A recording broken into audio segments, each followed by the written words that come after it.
On termine ce journal sur une note sucrée. Dans la Loire, les bonbons de Julien accueillent chaque année 50 000 visiteurs. L'occasion de découvrir l'une des rares confiseries artisanales en France. Cette dernière vient de recevoir le label de maître artisan. Sophie Valsecki et Christian Kangsiker ont été gourmands. Regardez. On a bien mélangé. Le sucre dans tous ses états.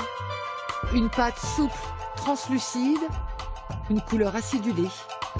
Des petites bulles d'air qui vont s'intercaler entre les cristaux de sucre. Dans les mains de Julien Taboury, la matière deviendra bonbon. Le public, lui, n'en perd pas une miette.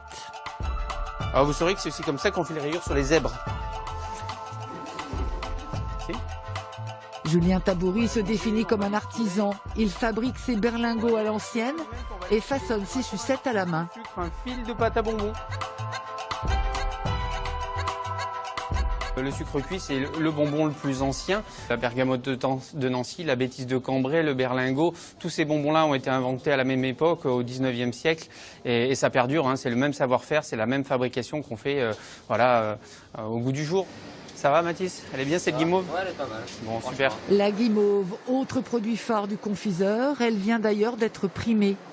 La reconnaissance d'un savoir-faire pour cette entreprise ligérienne qui réalise 500 000 € de chiffre d'affaires. Plus d'une trentaine de tonnes de bonbons et chocolats sortent chaque année de ce laboratoire.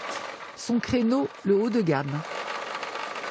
On le dit souvent pour la viande, hein, on va dire des fois il faut peut-être manger moins de viande tous les jours, mais en manger mieux. Bah là c'est un peu la même chose, c'est-à-dire qu'à manger moins de bonbons, on va peut-être en manger un meilleur avec des parfums et des couleurs naturelles, avec des produits qui ont vraiment du goût. On ne cherche pas simplement la sensation de sucre, on va chercher du goût.